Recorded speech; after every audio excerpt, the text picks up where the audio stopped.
आंध्र प्रदेश की सियासत में चमकने वाले चंद्रबाबू नायडू की दिल्ली में भी इन दिनों खूब चर्चा है। ये तब की तस्वीरें हैं जब एनडीए के घटक दलों की दिल्ली में बैठक थी।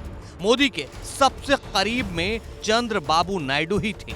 मीटिंग से लेकर मोदी के शपथ तक दिल्ली में नायडू ही छाए रहे। लेकिन दिल्ली से आंध्र प्रदेश पहुंचते ही नायडू ने शपथ लेने से कुछ घंटे पहले ही कुछ ऐसा कर दिया है कि हर तरफ फिर से उनकी ही चर्चा है।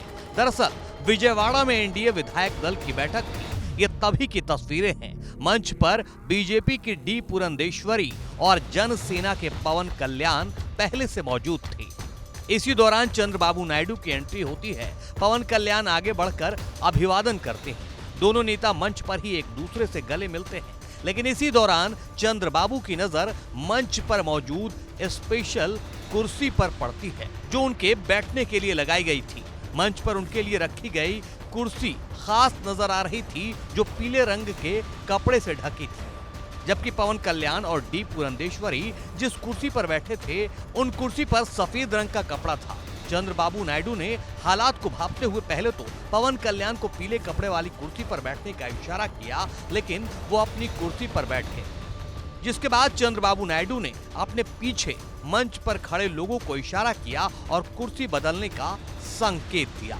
इसके बाद उनके लिए रखी गई कुर्सी बदली गई और उन्हें भी उसी तरह की कुर्सी बैठने के लिए दी गई जिस तरह की कुर्सी पर पवन कल्याण और डी पुरंदेश्वरी बैठे थे। सियासत में ऐसा सादगी भरा अंदाज कम ही देखने को मिलता है कि अपने सहयोगियों के लिए भी वही मान और सम्मान रखा जाए जो खुद के लिए। क्योंकि सियासी लिहाज से बात करें तो आंध्र प्रदेश में हुए विधानसभा चुनाव में टीडीपी अकेले बहुमत हासिल कर चुकी है। सरकार बनाने के लिए सहयोगियों की मोहताज नहीं है। फिर भी चंद्रबाबू का सहयोगियों के लिए सम्मान दिल को छू गया। आंध्र प्रदेश की विधानसभा चुनाव में तेलुगुदेशम पार्टी को प्रचंड जीत मिली है।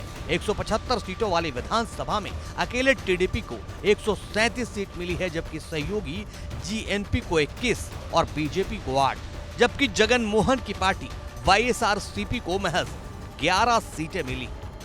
12 जून को चंद्रबाबू नायडू सीएम पद की शपथ लेने वाले हैं। चर्चा है कि चंद्रबाबू नायडू के शपथ ग्रहण समारोह में प्रधानमंत्री नरेंद्र मोदी और नीतीश कुमार भी शामिल हों।